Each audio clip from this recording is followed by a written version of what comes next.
Hey, what's up, everybody? This intro is being recorded after we just wrapped up the last day of the round of 16. We got to all four of the groups here for WCS. I'm in my hotel room next to the venue. I'm packing my bags in a second when I'm done recording this. And then I am taking a bus down with everybody tomorrow morning to the airport, fly into LA, and get ready for BlizzCon finals. We're about to wrap the year up. So, let me think here. I got the chance to sit down and talk with Nathanias. We had a free day before the broadcast started, and he was nice enough to give me his time. I really enjoyed this episode. Nate always cracks me up. This guy is so fucking funny. And we talked about a whole bunch of different stuff. So I think you're going to really enjoy this episode. And then I'm going to try to do some more recordings. I can't guarantee who I'm going to get, but I have only one day of broadcasting at BlizzCon. So I'm going to try to get the little podcast studio set up in Los Angeles in my hotel room, and then I'm going to try to snag people and get some extra recordings. We may be increasing more and more the frequency of the stuff we can put out because I'm getting more and more free time as all the esports events wrap up for the year here. December, I basically don't have any work, so I should have extra time to do some more recordings and sit down with some more people. If you guys are enjoying this, as I always say, the Patreon support is really appreciated. We now have, for Patreon supporters, an after show, essentially. It's a private podcast I have with the guest that continues on. And honestly, this podcast I did with Nate, the after show, I thought was even better than the actual podcast we did for the general public. So if you enjoyed this, I would encourage you to support us on Patreon and check that out. And let me think here. Is there anything else you say? I think we pretty much got it. Okay, guys, I'm out of it. I got to pack my bags. Enjoy this podcast with Nathanias. So, yeah, man, you're here in Seoul now, finally. That's nice. I know. Last time you were here, I don't know if we were recording that earlier, but you were in first time you were in South Korea, I should say, you were in Pyeongchang. Yeah. With me. I went straight from the airport to there, and I didn't get to see any of actual Seoul. And we were in that weird hotel. Yeah, the one that they like built just for the Olympics. It was like this giant, massive, beautiful. It didn't fit at all. It was like going to Poitiers or one of those other really small towns that we did and be like, all right, let's build a 5-star hotel. I always wonder what happens to these cities after the event's done, because whenever there's the Olympics or some major like World Cup or something, they'll build all these hotels and all this stuff that is there only for the purpose of. It's just for that. For that moment, and then it's like everybody leaves. It's not like there's a bunch of... The hotel we were at, remember they didn't have their shit together so badly at the Pyeongchang place? We would order a drink, and it would take, I swear to God, 25 minutes for them to bring it. And this is a bottle of beer. It took you 20 minutes to get your beer, and the mojito I had was the worst mojito I've ever had in my entire life. I think that whole area in Pyeongchang was like... Because that's an odd part of South Korea. That's this mountainous area. It's actually, I think, maybe the poorest district in South Korea, kind of remote and out there. And I was under the impression that all the staff there had no idea how to work in a hotel. Because every time we'd order anything, they would all look at each other like, what? Like a glass of water? And everybody would start making eye contact with each other. And then they kind of scuffle away and then... You had the impression that there was just like you went into like a small town. You're like, look, half the people who live in this town now need to become like experts in fine dining and hotel management. Yeah. It's like, okay, let's do it for the Olympics. And then after that, it's like, what's with this hotel now? It's like, well, no one's ever going to come here again probably until we eventually have this happen in maybe 40 years. Who knows? Yeah. So we got to have some other major event come through here.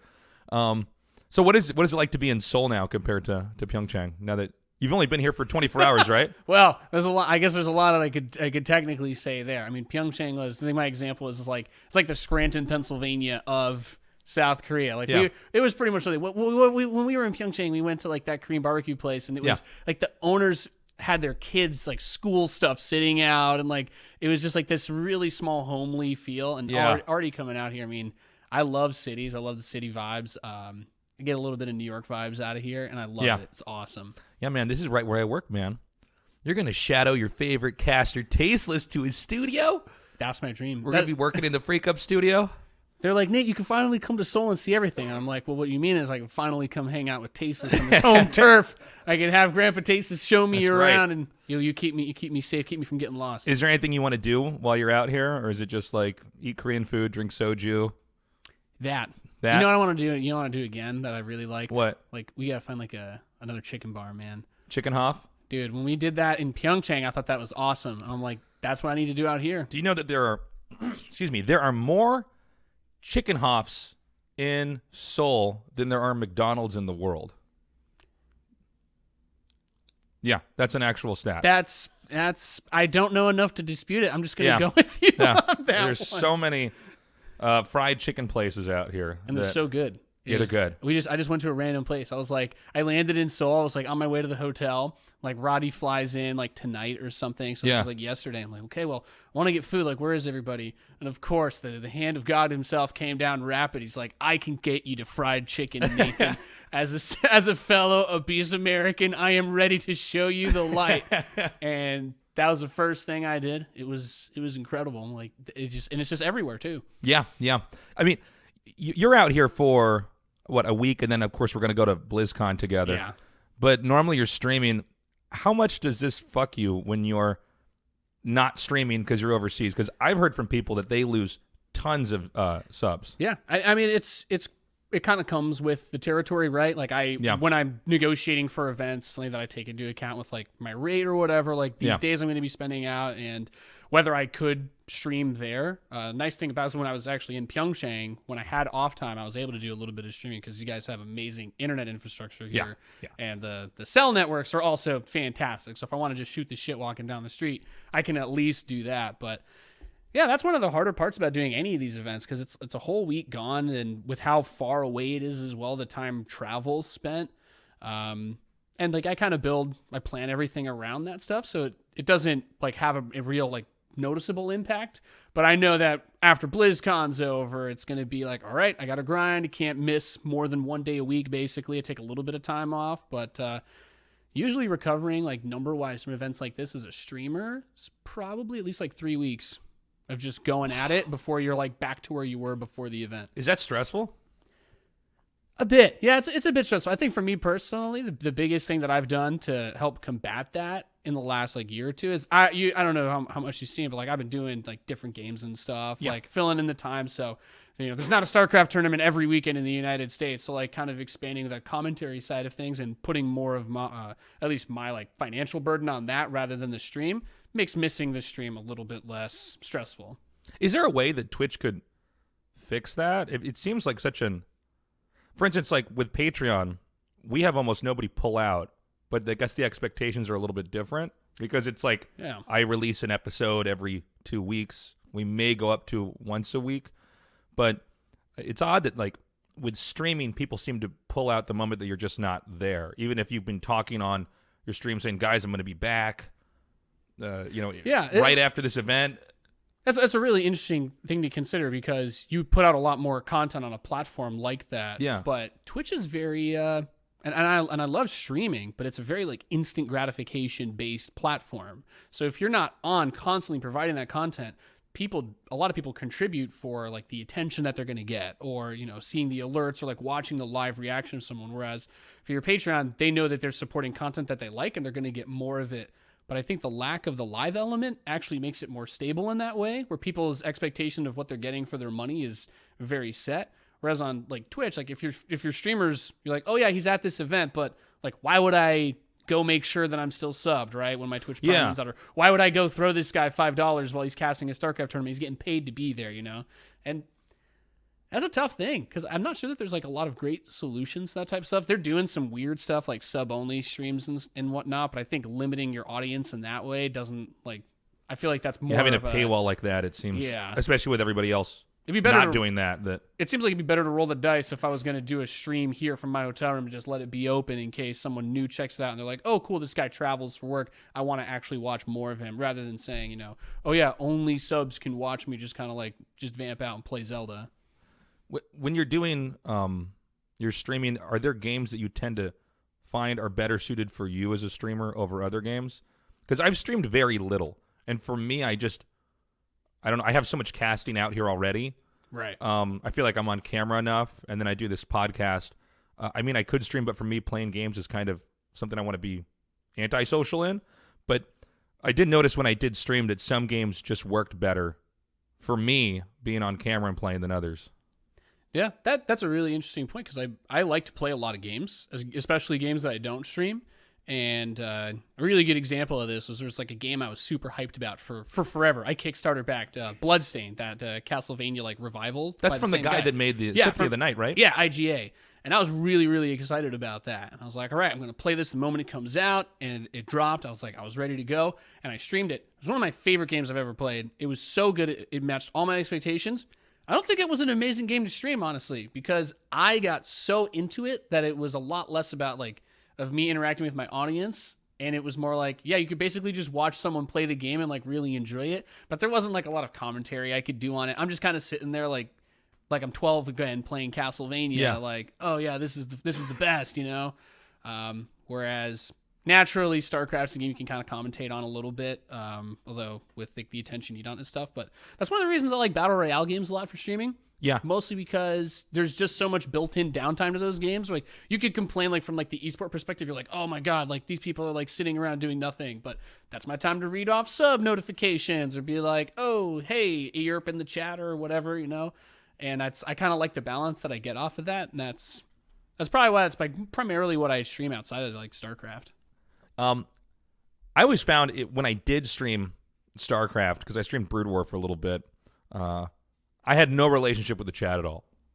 Like, I would finish the game and then look and then see all the comments and be like, well, that's wrong. They don't know what they're talking about. Okay. But I would imagine a game like a survival horror, for instance, would go really well. Yeah. Battle Royale as well, like you said. So when you're streaming, how often do you have to stream to maintain this, or is it just like the more the better? And how long did it take you to actually build up a successful stream? It's a hard question to answer because I've been at it for longer than most people, and there are a shit ton of people who started years after me that are, you know, dwarf me completely, right, in success-wise. So I don't try, when I think about like a success and where I am is like being at like a comfortable place where I'm like, this supplements my casting income enough that I'm not worried about stuff. You know, if my family needs something, I can provide that. But from getting started so long ago, it took me about... How many years has it been? I started streaming on Twitch in like April 2011. A long time ago. Whoa. Yeah. That's actually longer than I thought. Okay. Yeah. I made my account in like end of 2010 so I could type into Muslim stream like, hey, give me attention. Because I was just a little fanboy StarCraft nerd back then. But yeah, and then I got into it. And I think from that point, I didn't get like my break until like 8 months. I streamed to like 4 or 5 people for 8 months. And then one day, some guy came in my stream and was like, Bouse.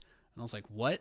And then like 40 other people did it. And like Maximus Black rated me at 2 a.m. And he's like, I don't know why you're doing commentary to 4 viewers at 2 a.m, dude, but like, here's some love. And I was like, oh my God, a hand from heaven came down. Thank you so much.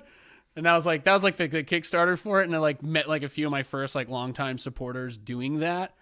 And I think after that point, I got partnered like 8 months later. So it took me about a year and a half to get partnered from starting. And then back then we actually didn't have sub buttons. It was like the first, I think Day 9 got the first one like the end of 2012. Yeah, very early on. Yeah, but being partnered didn't even mean that you had that, right? So that didn't come for me until like 2013. I think I got into a comfortable place around the time that actually came out, because it was definitely the best way for like just regularly supporting broadcasters. Twitch alerts didn't like exist yet, so we didn't have all those crazy weird alerts. It was basically sub or nothing. I remember early on in streaming, it was almost controversial to even ask for donations. Yeah, some people it was weird this about it. weird. I found this fascinating, people's sort of relationship with money and their entertainers and how they view it. Because early on, it would be taboo to say we're trying to get 10 donations a day, right? Now it's the opposite. Now it seems like people have completely become comfortable with it and accepted it. Yeah, I think the alert system and stuff like that actually helped a lot. Like Twitch has built in some good loyalty stuff. You have the badges in chat, right, for how long you've been subbed. You have the badges in chat for like how many bits you've given to the streamer. So if you're one of those people that you are generous, but you also like to flex a little bit, the system has evolved to support those people. And on a lot of it kind of, I think about it in a weird-ish way. It's a bit similar to if you look like the mobile game industry, where most of it is propped up by like people who are just overly engaging with it, and that by whales who are willing to spend a lot of money. Yeah. Not that I would want to refer to like any of my viewers as whales, but they support me enough that the stream can be available for everybody else, right? In a way, and that ecosystem works for Twitch. It works for broadcasters and for streamers. The top 5% of people who support me are mostly the reason why I can do it, right? And then I can provide that content for everybody else. Are you sponsored at all on your? Yeah. I wasn't sure who sponsors you. Corsair. How hard was that to get as a sponsor? It was a little bit tricky. There's a whole bunch of stuff where it's like when you talk to a company, especially because my main game is Starcraft, right? Right. If I approach any marketing person, or whatever, they're like, Starcraft, either they don't know what it is, or they're like, oh, dude, that game was like forever ago, right? Right. So the approach has to be like, well, here's the numbers that I get. Here's how many people watch me a month, and here's how much I stream, which is it's actually kind of like an interesting metric to balance out, because some broadcasters like myself, because of how time I take off going work, my averages fluctuate, and I also play multiple games, which drags my averages down very low. But I can say, hey, look, I had 2 million minutes watched. This is what it would have cost in like advertisements if you tried to buy like 2 million hits on like Twitter or something of like people like watching for like 2 million minutes. It would cost you like a shit ton of money. Yeah. So I'm like, here's what I'm asking for, which to me is very reasonable, and this is appropriate, and here's what I can give you for that. And thankfully, that was like a good part of our discussion. There's also some great folks over there, at least them specifically, that were a part of StarCraft or watched it, like, you know, like Frank Fields and a few others. So is it, and I'm asking this because I'm genuinely curious, because everybody I know that I work with out here, we're all broadcasters, right? And this podcast is all new to me. Is it, do you make more off subs, or do you make more off the sponsorship? If you're comfortable answering that question. I don't mean to put you on the spot here. Subs for sure. Yeah. I like subs as my stable number, because it does go up and down like when I have to miss stuff, but that number usually varies the least out of anything. Like the sponsorship is nice. Like if I had like 3 or 4 sponsors, they would probably get to even, but it's a process, because I've worked with some companies where I've had really good relationships with them, because I try to be on top of like meeting goals for them, or like doing a little bit more than I'm asked to, so that they're happy. And then like I've had sponsorship deals go down the toilet because they get like 10 streamers, like 2 of us are actually doing what we need to do, and then their department's like, well, we got to cut the whole program because like half the people that we have just don't care, you know? And stuff like that becomes like a big issue with it, where they're like, yeah, we'll pay you. Like I was sponsored by Quest Nutrition, like they do protein bars, and I had a really good deal with them. Like I got like a couple $100 a month. I got as much protein bars as I wanted, which, if for anyone listening, if you don't know, they're expensive. Super fucking expensive. And their only requests were like, do like a broadcast on their channel a month and eat like a protein bar on stream, right? And like that's pretty good. Yeah, the whole program got shut down because it was like me and Dota Demon who are actually doing it. Yeah. And like all the other streamers they sponsored just like barely did it, or like they didn't like submit their numbers, they didn't do it enough. And it was just like, I'm like, how hard is it to be like, these guys are giving you money, but apparently, like that's the thing. Like it varies, I guess, a lot across a lot of streamers professionally, which helps from the broadcaster side, because I'm used to, you know, we do a show and someone's like, look, you have to say this at every interval, or don't say this, don't bring up this subject type thing. Yeah, I guess if you're doing broadcasting, you're more used to that. Where if you're just someone who streams on their own, it gets a little bit more. Maybe people just get uncomfortable with it, like they're gonna look like they're selling out when really they're trying to build a channel and, you know, promote themselves and, I don't know, build something. What is your take on Mixer?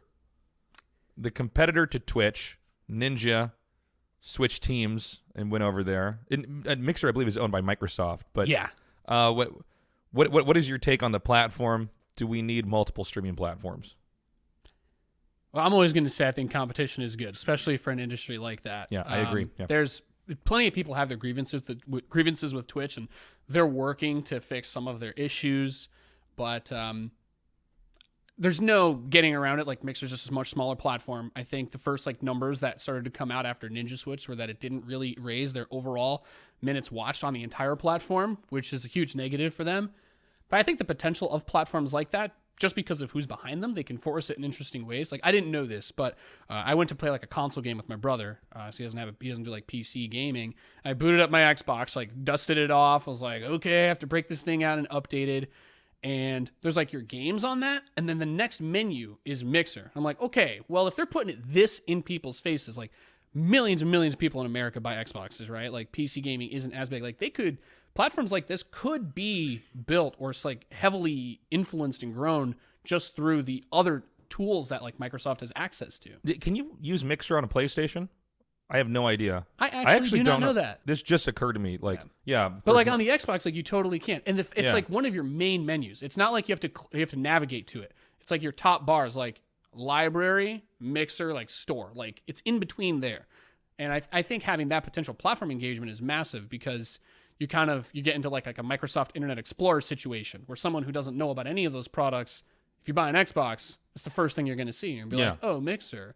Right, and then then you get that like that brand permanence like for the user before they even know what Twitch is if they're not big into that type of stuff. I guess there's also a whole subculture of a different type of gamer that's on Xbox as well. Yeah, like I always joke Xbox is for people that actually don't like games because that's just consoles the last 5 years, man.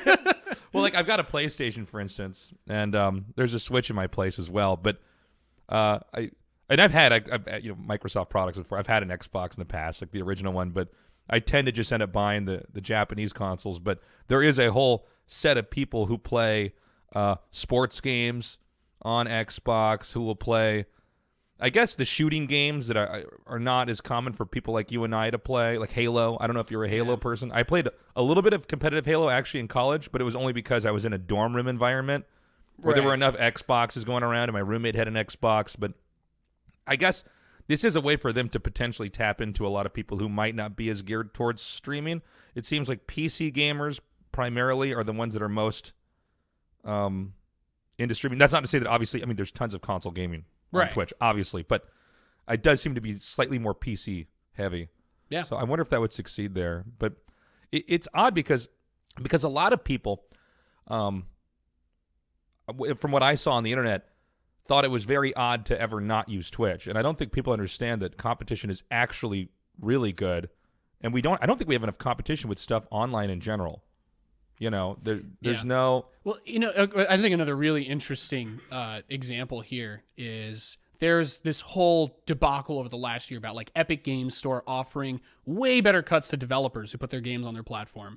And the biggest outrages that I saw as someone who hadn't like dived super deep into this was that it just wasn't Steam.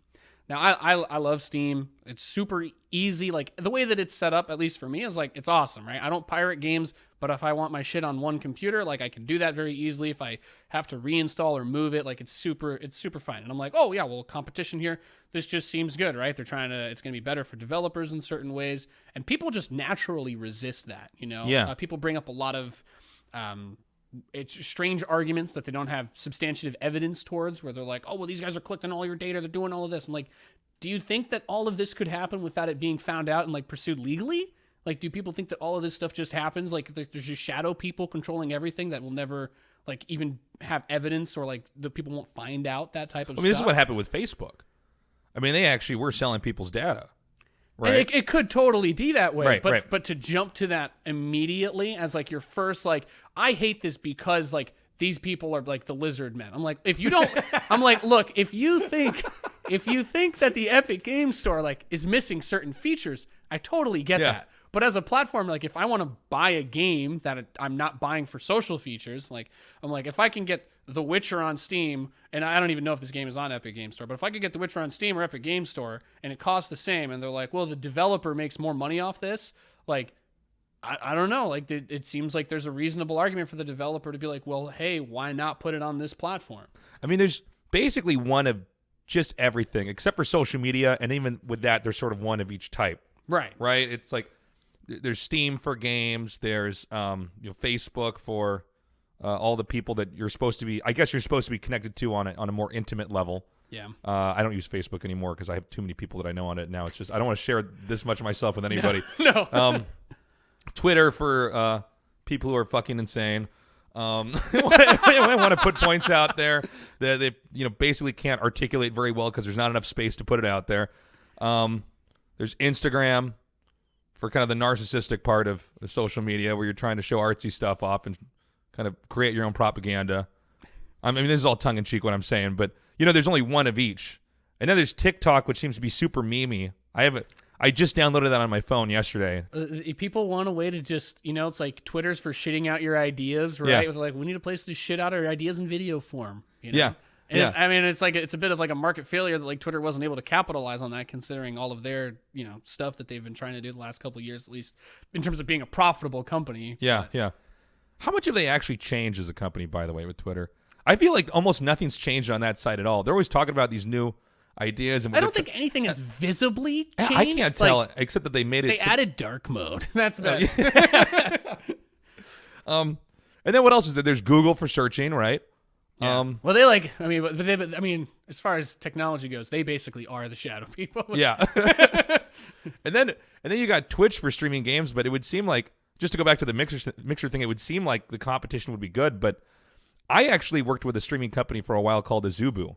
That was where I was streaming for a little bit, and they basically just paid me to stream to essentially into a fucking black hole because nobody was using the site. So I'd be streaming to like 30 people, and I'd like talk to the chat, and like nobody talks back, and it was very weird, very odd experience. But at the time, I thought, well, this will be good because in the long run, if this thing works out, there's going to be competition. If the competition's better, then both these companies have to give better deals.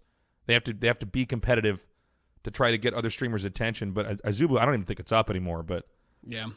Well, it's an interesting thing because Twitch, especially when OWN TV went down like that, for whatever you can say about the platform, they had contracts with big League of Legends teams very early on, some big streamers very early on like Destiny. And despite all their issues with paying and whatnot, while they were around and doing all of that, they presented enough of a threat that like, if you talk to any streamer, like contracts were way better back in the day as far as like advertising goes. I think the initial sub splits maybe even, but like a lot of that started to get really tightened down after they were like, okay, well, it's just us. And the big thing that like Twitch did was when like sub buttons became available for everybody, they like pushed everybody off their old advertisement deals. So like no one makes money off ads anymore. I made more money streaming on Twitch from advertisements in 2012 with like 70 viewers than I would if I streamed today and had like 500 and regularly ran ads. Like really? Yeah, because they tried to push the cost of that for people making money, like the incentive on income to subs, so that the streamers would be more pressured to get the money out of their audience rather than just naturally making it by having viewers and showing them ads, which partially comes out of like stuff like ad block, which they've been doing their best to work around, but also just like that's where they're trying to get their cut. Yeah, that sucks. I just feel like competition is... Just imagine go ahead. if magically Mixer was, let's just say like half as big as Twitch. If they could even get half as big in terms of number of people using it every day, people putting money into it, the odds of being able to see streamers get like more of their sub splits, be able to be more comfortable just because Twitch feels that little bit of pressure, like that's massive. I've talked to folks at Mixer about like possible deals, and for me it doesn't make as much sense because I do get some preferential treatment from Twitch because I've been on the platform for so long and I work with a lot of that. Can I tell you something? What? I went to the Twitch offices. Have you been to the Twitch offices in SF? I have not. Dude, it's fucking cool. It's fucking cool. See, I walk in and there was a whole bunch of screens everywhere with different streamers. And you were on one of the streams. Oh, you were on one of the streams, Nate. I'm famous. Yeah, I was like, oh, I know that guy. Yeah, they're way too good to me. So like, yeah. But I've seen like terms and stuff. I'm like, well, if I wasn't who I am, if I was just a regular streamer, you were playing in the cafeteria, by the way. Like some of these, that's awesome. There's nothing better than eating an enchilada and watching me bitch about TVP. Like that's, I just imagine taking a bite into it right as the prison warps the zealots into my main, and I'm just sitting there like, I just hit my keyboard, and you're like, that's what I need, man. That's what I. Let me take a sip of my kale. My favorite part is when he gets angry. I'm sorry I interrupted you. Go ahead, please. What were you saying? But like I've had like terms offered to me and stuff, and like these companies are trying to do favorable deals, but you see a lot of people go through those contracts and then they go back immediately to Twitch because it's so hard to get people to want to do different things, right? Like, yeah. Change is one of the hardest things. It was like, well, why should I go to another site? Wouldn't it be easier for me to find another Starcraft streamer than it would to learn how to use Mixer, install their app, put my payment information on it, contact information? Yeah. Like, I don't know if I want to share my information with those guys, right? I'm already doing this with Twitch, and well, I won't have my, if I follow you to another streaming platform, I lose my like sub streak, right? I'm like, I've been subbed for 74 months. Oh yeah, that's a good point. And that's something that I've brought up to other companies, and I talk to them like, well, look, I've got a guy that he literally he's about to pop his like 7-year sub. He subbed when I got my button, like in 2013. I'm like, this guy's been here forever. I'm like, what can I do for them? And they're like, we don't really have anything implemented for that. Like, he could sub now on the new platform. I'm like, well, that doesn't really. Oh, in that case. I'm like, oh, that just fixes everything, you know? It's going to be interesting to see what happens now that Ninja went over to Mixer, because I think out of all the streamers, maybe him or Dr. Disrespect, but all the streamers in the world, it would seem like he would be the most likely to be able to rake over viewers. Maybe I think his household name recognition helps in that way, where people are like, because of anybody who streams or broadcasts gaming, period, like kids in almost any household in America that play games at this point would know who Ninja or like PewDiePie is, right? They're not gonna know like more niche stuff, right? Like none of them are gonna know who like the Muslim is. None of them are. Right. A lot of them might not know who like Summit is, and he's really big. He'd be like closer to that level, but he doesn't have like that sort of like mainstream penetration. But I think the idea of offering big contracts, you're Microsoft. You have a bottomless pit of money available to you if you want to buy big streamers. I don't think it's like the worst strategy, but you probably need to pull a few more people over to get like different types of audience. Be like, oh, well, just Ninja went. Well, screw him, right? But if all of a sudden they're like, you know what, we're gonna drop $1 billion. We're gonna get Ninja. We're gonna get Doc and Summit and like some other person. Yeah. Right. We're going to use our bottomless pit of money to force a large number of like big name people to come over. Maybe that starts to do something, but it's hard to say, right? Because if it doesn't work out, then you're just left looking like an idiot. Well, this has also been something that's happened with some of the shows that happen for Starcraft out here. Is some other company will say, we'll pay you money to put this esports tournament on our channel, and a lot of the companies out here have said yes. I know this has happened with was it Pro League? There was one where it wasn't on Twitch; it was on YouTube and then some other platform. This has also happened with ASL for Afrika TV. Is that they didn't get some kind of contract with Twitch, and Afrika TV is also a streaming platform. It's just only big in Korea, but so they'll throw ASL onto YouTube, because I think YouTube pays, but Twitch didn't want to pay. And then there's this weird moment, especially for me as a caster, because I'm only as good as how many eyeballs I can get on me. Right. I've fucking casted, dude, to like 16 people before. Like on one of the early Afrika TV things where like they didn't have good infrastructure to get it out to people. I mean, it's the weirdest thing when you're casting to like virtually nobody. And you know, like some of the 16 people are also staff in the office, so it's even weirder. Oh yeah. But yeah, we've seen this where they try to pick up different they'll try to pick up different tournaments and put them on there, and I guess it's had some success, but I don't know if anything else can really compete with Twitch.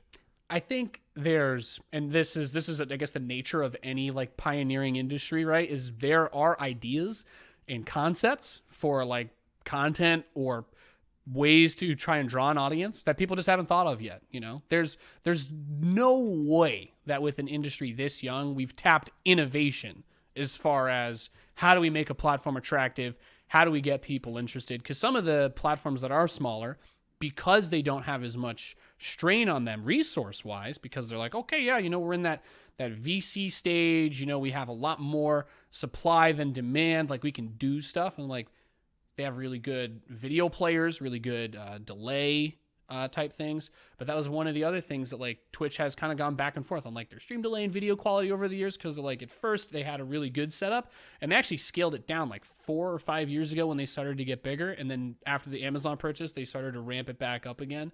But it's one of those things where it's like you can try to provide those things, but those also have to be accessible for the whole audience, and you have to worry about the amount of data that's being used, etc. Can you handle, if you could get that many people to tune in, like would your platform even be able to handle it, you know? Do you do any live, like, no, I'm sorry, how do I say this? Where you get like a selfie stick, you walk around. I've done it downtown. before. Have you done, what is that like? Oh, it's super fun. I mean, I don't like doing it normally. It's not a thing I regularly do because I feel a bit uncomfortable walking around and like having random strangers, like putting them on my broadcast. A, I can only control so much of what would happen. B, I just try to respect other people's privacy. Yeah. But it's kind of like a fun, cool thing. it's easier, I think, as a guy doing that type of stuff, because anybody who tunes in, I'm like, hey guys, I'm walking around the beach at Pyeongchang. I did that before we did our show last year. I didn't realize. I literally just walked up and down that beach that was like 2 minutes outside the hotel, and I was just like, and I just did that. I just had a selfie stick out, and I'm like, guys, and I just chatted, you know? Yeah. And like stuff like that is cool. For me, it's like I like doing it as like an engagement platform. Last year at BlizzCon, I'm like, I've got nothing to do. Rehearsals are in like 4 hours. So I was like, well, this hotel room has a nice patio, and I just sat out there and just streamed from it. I'm like, what's everybody up to? You know, and just did that for an hour. It's not like my cup of tea, but I think as like an intermediate way, like I might do something like that while I'm out here, just because I didn't want to bring a full setup. And honestly, I don't want to sit around playing games when I can walk and kind of like see this really cool city that I've never been to. If you want, there's a place at Gangnam Station, which is like 2 or 3 stops from here, but you can there's a lot of people that are streaming, usually on Fabrikant TV, but they're just walking up and down the club area. Can I go photobomb somebody? You could do it. I don't see anybody stopping them, so that's a pretty good place to go stream, and it's pretty cool. Yeah. Show your viewers. Some of the culture of like the people who stream that way all the time, though, the culture on those channels and in those communities, like Ice Poseidon, they got some pretty toxic cultures. Like, yeah. Even the ones with like the streamers that don't do anything weird, like they just kind of put a blind eye to their own communities, which basically sit there like talking about people in the background, and I'm just like, do I want my stream to be about people being like, oh, look at that like hobo sitting on the sidewalk, that chick's hot, oh. Put her back on camera. Yeah, Nate, turn around. Oh, yeah, go say hi to her. I'm like, well, you know what I mean? So. Yeah. I've definitely seen some of those people when they're live streaming in very public areas, and you look at the chat, you're like, oh, Jesus Christ, this is terrible. Yeah. Also, just, I mean, nothing has happened on this degree yet, and, you know, knock on wood, God forbid it ever does, but just the opportunity for people to do bad things on camera, right? Like there is an opportunity presenting itself by putting yourself out there with a camera in front of yourself for someone, you're essentially for someone to try and rob you or hurt you. Yeah, that was something I was about to ask you actually, is it just seems like you're also, and I don't know if this is just a worldview that I have that other people don't share, but it just seems to me that you are broadcasting exactly where you are with a lot of people watching, that you could attract some unwanted attention. Yeah. It terrifies me, the idea of like, especially some of these young women that like go out, and it is just not safe everywhere in the world. Like, you know, right. In a better world it would be nice, but especially for a lot of them, you never know what kind of creeps are hanging around. And it's, I'm glad that it doesn't seem to be a huge problem at the moment. Stuff does occasionally happen, small stuff, but that's something that keeps me from being like, well, no, I wouldn't want to walk around with a camera like that. Because what if some crazy guy sees me and is like, oh, this is my chance to just like get random attention. That was my chance to, you know, shit.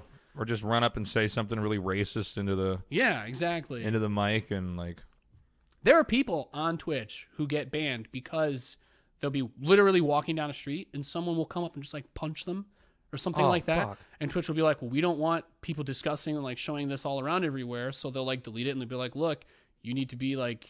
And it's like, is it that person's fault? Well, they put themselves in this position where like this could happen, I guess. But it's like, how much can you do to prevent that? Like, how much of it should just be? I suppose in a perfect world, yeah, you should be able to do, as long as you're not harming anybody, you should be able to do whatever you want. Right. But at the same time, I think there is some merit in saying, okay, you're sort of attracting. Why do you lock your doors? Exactly. Right. I mean, now, like out here, it's a bad example because my doors are automatically locked. But in Korea, I probably don't need to lock my doors, but I would do it anyways, because why would I not lock the door to my house? Yeah. Right. Just in case, because someone could theoretically just walk in there. Yeah. I don't know. Take my TV. Yeah. I'm not saying I don't trust my neighbors, or I'm not saying that the people in my neighborhood are scumbags or thieves. I'm just saying that I feel more comfortable when I know that there's less of a chance of something bad happening. Yeah. So you're excited to be casting in the Freak Up studio? Yeah. I mean, for me, okay, so I don't know as much about this since this is my first time here, but is this a studio that's changed hands? Is this like the OG studio? You guys have moved? No, this is the first studio we had was actually in a middle school. It was so fucking weird. Yeah, it was on the second floor of a middle school, so I have to walk by all these like little kids playing basketball. I can't imagine like getting out of English class, going to my locker, and I could just like hear Tasteless's booming voice from the other hallway. I'm just like changing out my English book for my social studies, and I just hear I think this school had some kind of special deal where during the school days they would show the kids how to use the equipment. It was a very tiny studio. It's also very weird if you're an adult walking into a school and you don't have kids there. It's just like a high school AV room you guys used for GSO. Yeah. It was it looked really big, but it was actually really tiny. The one that we have now is it's quite big, I'd say.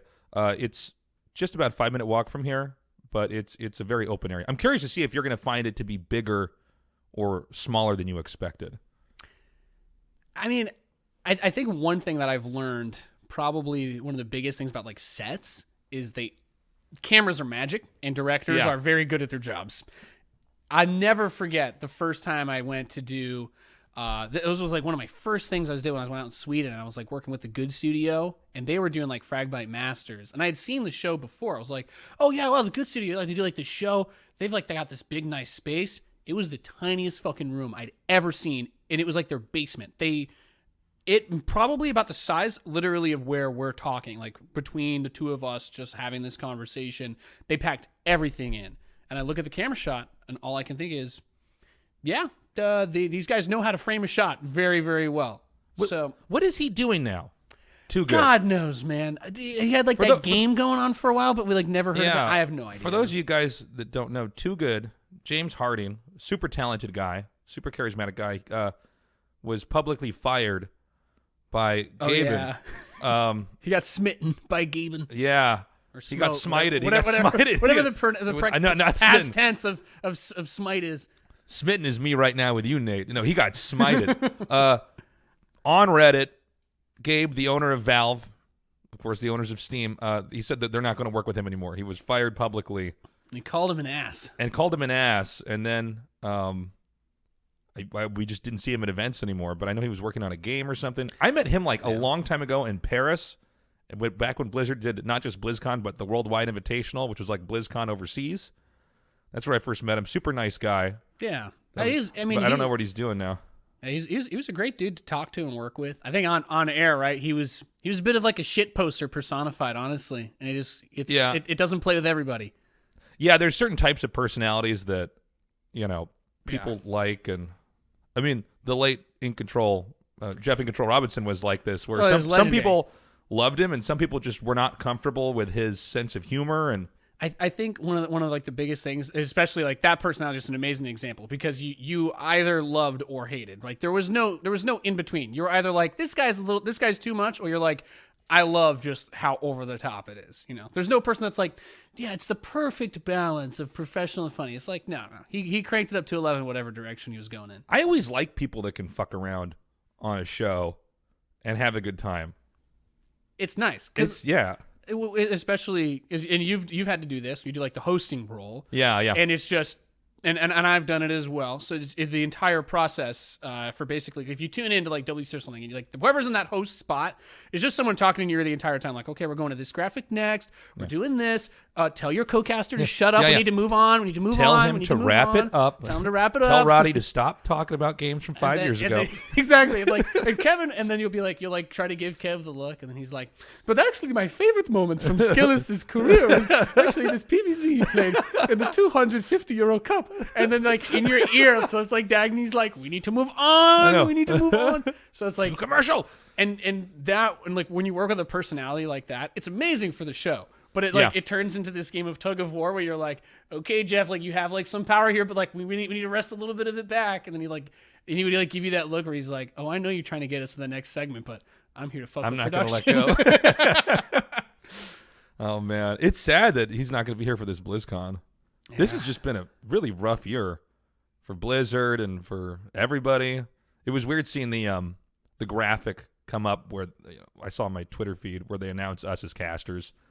And I looked at it, and I just didn't have it on there, and I went, "Oh God!" With his giant arms blocking the two people next to him. Yes, with his giant medicine ball body, not like taking up too much of the space, so they have to Photoshop us all into different sizes so that we all are kind of the same size in the picture. But yeah, that's too bad, man. What a fucking I'm still just shocked by that. It's so. I think. It's nice, and it sucks that this is always how it is. But it shows us as well, like just how much it brings people together, how many people cared about him and seeing all of that, and they just put out like that free. They like all of his stuff is free now. Like that's his good, caster invitational thing. Like they put that all out today. I think they added like some portraits and stuff for him. I think so. Yeah. Yeah. I saw something about that when I was on the train on the way down here. I really liked seeing that. Just having like a character like him being immortalized in the game that he loved. That it was his life, right? And I think we're all gonna try and do a good job for him here. Yeah, I certainly will. It's just so fucked because, he's basically my age or was my age, and so it's odd because the way I view myself, I think, well, I'm not done doing what I'm doing yet. Yeah, shit you want to do. Yeah, my story's not done yet. So the idea that and the way he died is like 1 in 100,000. A couple 100,000. I mean, that's just not normal. That's not, I would see him all the time. And the thing is, after his incident that he had like a few years ago, he was on everybody's ass constantly. He'd be like, "Well, Nate, did you get up and stretch and stuff in between? You didn't sit down and just stream for 4 hours straight and not get up from your chair and stretch your legs at all, did you?" And I'm like, "No, I'm getting up, like keeping my blood flow." Like he was super on top of that too. And frankly, it's just like, it's fucking bullshit, man. it's crazy because, he was actually a healthy person. Yeah. You know what I mean? He worked out. He worked out a ton. Like when we would go out and like even just like get dinner with him and stuff, like it's not like the dude was gorging himself. He like barely, if ever, drank. Like it was almost impossible to get the guy. No, I know. That's what's weird for me is I drink and I used to smoke and I'm still here and I'm like, God. You and Roddy have that like X-Men gene here. You guys can consume infinite amounts of poison and your body just sweats it out. I don't know how, because Roddy still smokes, but he also drinks energy drinks too. I think he's got like one more on me now. He's at like 4 or 5 Red Bulls or White Monsters a day, man. Yeah. It doesn't make sense. I know. He's evolved. He's a different. We could probably drop him off in Chernobyl and he'd just be fine. He'd just hang out there and stream in Chernobyl and come back and be completely fine. Be like, well, I couldn't lose my sub count, Yeah, man. Well, anyways, I hope you don't mind me bringing up the Jeff stuff. It's still such a shock, and I never actually got to talk to you. I haven't seen you. It's been since a while when he passed. Yeah, it's been a long time. Yeah, it's one of those weird things because at least I feel like I've been very open and like talking about it publicly and whatnot. And everybody processes this type of stuff in a different way, but there's just something about this in particular where like I can't not talk about it if it comes to mind. I don't want there to ever be a part of my life where I would be like, oh yeah, well, that's an iNcontroL DT build right there, Tasteless. Like I don't want there to ever be a part of my life where I wouldn't say that because I'd be like, well, I don't want to bring it up because it makes me sad. I'm like, no, that's the impact that it had on me. When I think about somebody going for YOLO DTs because of losing the game, I'm like, yeah, it's fucking Jeff. It's hilarious. Yeah. The only time I couldn't bring it up was right after I had gotten back from the cast. I had an ASL cast the next day, and I looked at we were on the same page before. So I said, look, if we bring up Jeff, I'm just going to lose my shit and start crying. And I actually just can't. Some people might find that cathartic to see us upset. That's not going to help. I would like to just get through this show. It was actually fucked because we found out, they basically, Dan got a call, and we were told right after the cast. I'm assuming that he probably passed before, but they knew that we were going to be casting. Thought, okay, as a courtesy. And then Roddy and Todd were casting when we had found out. So we thought, okay, we gotta wait. We can't text them this while they're live. You know what I mean? And then we got back to the hotel and we had to tell them. Oh God, it was horrible, man. It was weird too because he passed when I was at a WCG. The first time I met him was at a WCG. It's just so crazy. Yeah. Yeah, man. No, and I had a bit of a similar thing too. I had like 3 shows that week. I was like doing like Twitch rivals and stuff. Like that next day, I'm like, well, now I've got to go on camera and be happy. And then like those guys were super polite about everything. They're like, hey, we heard. Like, do you want to say something? I'm like, actually, like at least for this week, like I need to keep. I'm just processing this right now because it's just like shock, right? You just can't believe that. I'm like, oh yeah, I was just talking to him a month ago. We had pizza after WCS show, and we were talking about like working out and traveling and shit, and his like stand up comedy stuff we want to do. I'm like, I was just talking to him, like. And we had Challenger for WCS the week after. And I was just like, no, I'm going to see him in like 5 days, and it was just like a whole. Oh, it's a mind fuck, man. Yeah. No, it's super, super sad, but I mean, it's also weird just because it was him, of all people. Of all the people I know, I'm like, what? Really him? Yeah. You know, he was such a unique guy. It was, yeah, man. A huge loss for planet Earth right there. Yeah, no kidding. And he was going to get into stand-up comedy, which I think he would have crushed at. I think it would have been fucking hilarious, yeah. Do you think you could do stand-up comedy? I think a good bit of doing the streaming thing and like what we do. Yeah. There's a lot of improvisation. I Yeah. mean, like, just in case, like, if anybody doesn't know, like, we don't have scripts for like 99% of the stuff that we do. No. Like some big stuff, they'll be like, these parts are scripted, but like, you know, in commentary, if you're just constantly just trying to keep things interesting, right? So we kind of already do that to a degree, but I don't know if being like in a physically different place where the expectation is there. Where you're holding a microphone and you're standing in front of an audience. Like if I'm doing like Starcraft analysis and I'm like, oh, look, Billy Marine gets cut in half. Look at his little legs running around. I'm like, that's, someone might like get a chuckle out of that. But if someone was like, I'm on a stage by myself with nothing else, or like, be funny, asshole. Like, I don't know if I could do that. You know, it's funny. Just starting to do this podcast, I struggled with not having a screen in front of me where if I didn't know what to say, I could like read a production tab. I almost need like some kind of prop, like, I don't know what to ask you next. So I go, well, guys, it's ZVZ, so we got to watch the production tab and wait until they either make links or more drones. Could be a long podcast, could be a short podcast. Yeah. But yeah, it took me a while to kind of get in the hang of just talking and doing that. That is an interesting point you make, is that there is a lot more comedy in what we get to do. I think that's what is my favorite thing about Starcraft. Like when I watch stuff, because I'll be doing whatever, and I'll always have something on my second monitor. And 99% of the time, if it's like late at night, I'm usually watching like Supernova or like one of those Korean Terran streamers that are doing dumb mech shit. Yeah. But like I think Starcraft is very gifted and blessed in that area. Like watching, like if Roddy and Todd are like on Nation Wars, like I'm busting a gut. Like GSL, I'm like, okay, get my glass of whiskey. I'm like, it's 2 a.m.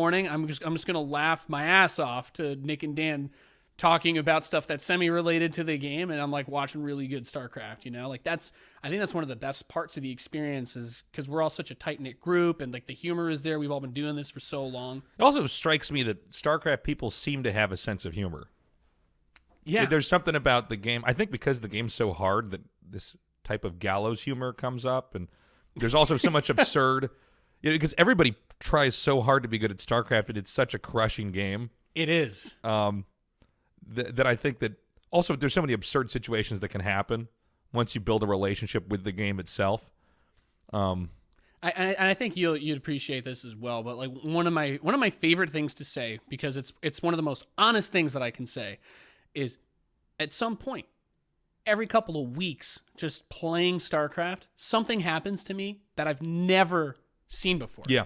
No matter how small it is, I'm like, oh well, that was odd. Like this guy moved his army this way. I'm like, I've played like tens of thousands of games now since 2010 when the beta was open. I'm like, I haven't seen someone do that before. And StarCraft is like constantly challenging you in that way, but it also has that really, really deep emotional connection to you as well, where it pulls that out of you. And yeah, I like that. The gallows humor. Gallows humor. That's well. Dan was the one that first even taught me that word, but yeah.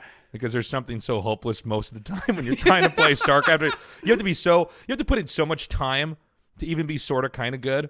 To even like hold your own, it's like you have no idea how long this took me to do. Man, cannon rushes are bullshit, and then Nartosis looks at you down from the thing. He's like, first time. Do you get to watch Dan stream at all? Oh, I love Dan stream. It's my favorite, dude. That's him in his true form, man. And I do a lot of that as well. Yeah. And the thing is, like, and we're in a completely sober, clean environment. I'm not playing StarCraft right now. I love the game.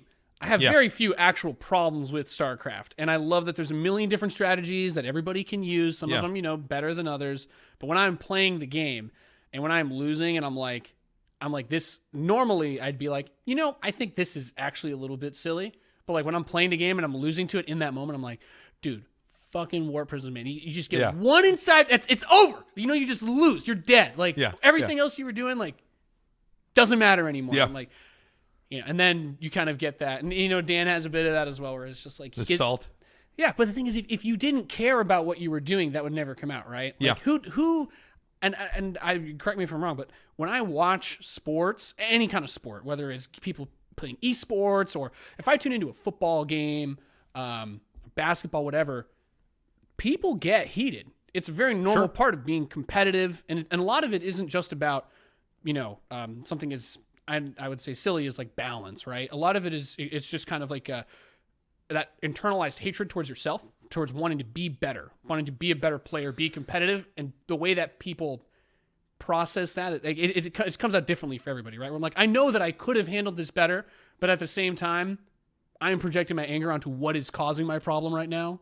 Yeah, with fighting games, you can, if you lose, you can immediately queue up another one. It happens in a short period of time. With team games, first of all, team games are totally toxic. I find it, I basically can't do it. I can't handle team games because of other people are so toxic, it makes me insane. But with StarCraft, it's just you. A game could take 20 minutes or more, and when you lose, it's all on you. Yeah. And that feeling you get when you lose is just that burning. Oh, it's the worst. It's the worst. Feeling, yeah. Yeah. Well, I mean, half the time for me, I'm like, I'm losing to someone that is like, this guy probably went to work. He might have kids and a wife, right? Like, this guy's like, he only has like 2 or so hours to play StarCraft a day. He just kicked the shit out of me. I'm like, this is all I do, man. I'm like, I stream. I'm playing this at least 4 or 5 hours a day. My other job is just watching the best people in the world do it, and I have like such a close up front look. I get really mad. Like and then it doesn't always show. And I'll usually be like, man, fucking zealots are so stupid. But I'm just like, I cannot believe that I did not see this coming. Like, I just, like, how could, after all of this time, I not be, like, how could it not have been obvious that this would have been an area where this guy could have done this, Yeah, now that my hands have gotten better, I've been playing again, and it's so funny, the process of actually improving, because you basically have a plan, you have some idea of what you're going to try to do, and then either it works or something happened, and you go, oh, fuck. Okay, I'll know to watch out for that next time. And you're just constantly trying to refine over and over and over. Like, it's like when you're in a ladder game, at certain ladder ranks, people are just doing shit that doesn't make any sense, but it kind of works there. And you have to know how to play against that thing as well. And you'll eventually get to an ELO where people are playing more like pros. And but yeah, it's such a, I do love it though. I do love the journey.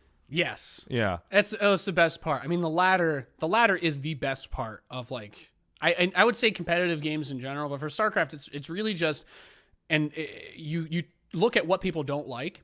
And my favorite thing is, I'm like, well, someone would be like, well, I can't believe that this cannon rush into shield battery contained versus Terran is even possible. It's absurd. Like, what are you supposed to do once you start building Tempest outside your base? Like, I never win against this. And then the immediate follow up to that is, I'm like, well, you never see anyone do it at the pro level, right? So clearly, there's a piece missing here. This has actually been solved. It's invisible to us, but yeah, at our level where we are, and my favorite analogy for this is, like, if you've ever seen any movie where they go to hell and there's just like those cages of people all stuck together, like sticking their hands out. Yeah, they're all these cages of people like stuck together, like sticking their hands out, like let me out. I'm like that's us.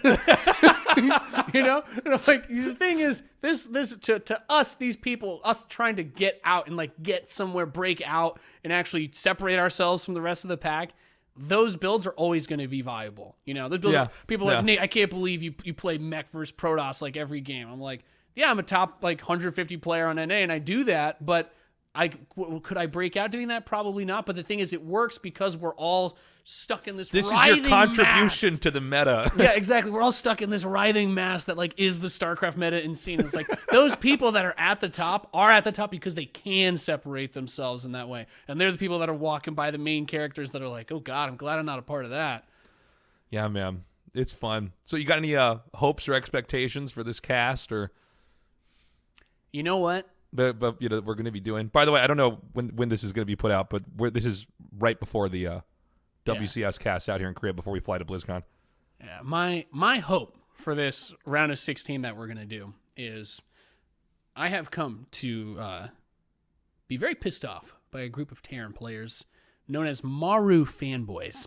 Yeah. And I personally believe that if Maru was better than Seoul, he would not have lost before reaching him in any of the tournaments that Seoul dumpstered everybody else in over the last year and a half. Yeah. So, I just can't wait to see Seoul finally kick the shit out of Maru and shut everybody up. And you know what? Since this could possibly be released after that match happens, I totally am willing to eat my own words on that. This is where we're gonna have to. I'm a huge We're gonna have to do a second fanboy, take where you say the opposite, and we'll just put whichever one. I am one of those, and the thing is, it's because I'm one of those hater fans where I'm like, I love Maru. He just, when I want him to win outside of GSL, it just never happens. I'm like, I'll tune into GSL last year, and I'm like, God, this proxy shit is the worst. And I'm like, yeah, he's good. Yeah, he's adjusted. He's a good planner.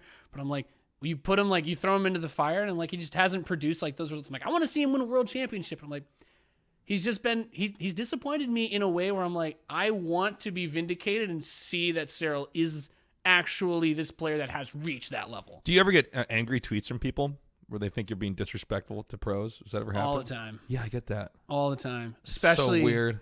And you know what? It's like I've some players are very popular and they don't do very well. Yeah, sometimes you're casting a game and it's just not going well, and you're talking about it, and then people are mad at you about it, and there's weird stuff that happens like in the NA Starcraft scene. And oh yeah, there are some smaller tournaments and whatnot that'll happen, and like I'll go do WCS and it'll be like WCS Montreal, and Scarlet will be playing Masa. Scarlet obviously goes without saying, tons of fans. She has a great history in StarCraft. She's not as good as she used to be. The results are nowhere near as consistent or as high up as they were, right? Outside of like Pyeongchang, which was at the very start of last year. And I'll be like, oh, Masa's going to win this for sure. Like, Masa doesn't lose to Scarlet. Like, it actually doesn't really happen on this scale.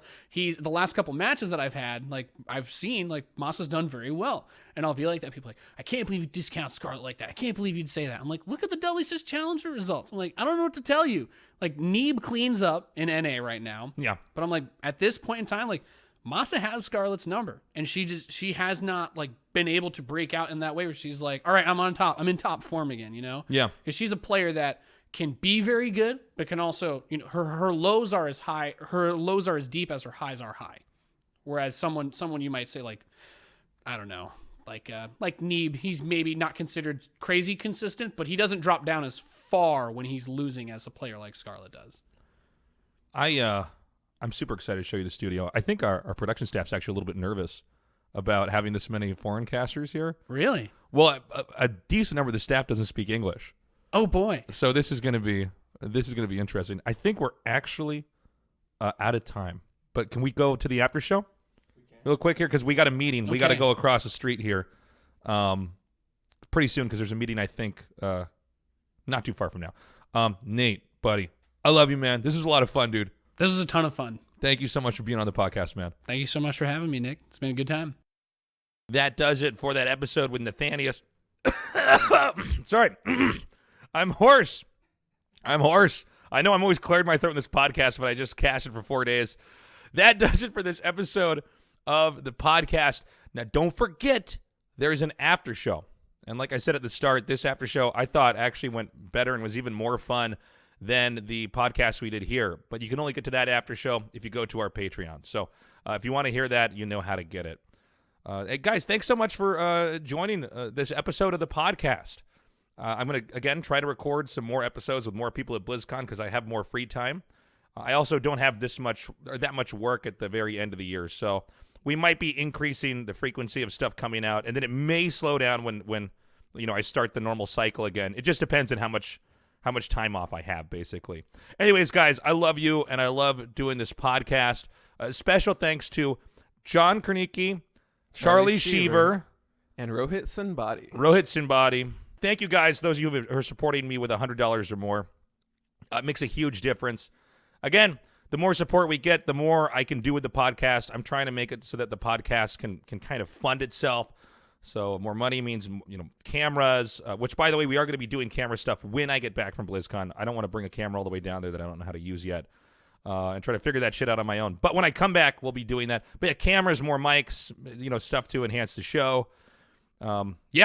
We're not stopping. I'm really enjoying doing this, and I hope you enjoy the content today. Be good to yourself. Let's find out what they're going to announce at BlizzCon. I have no idea. I'm super excited, and expect more podcasts after we're done. Oh, yeah.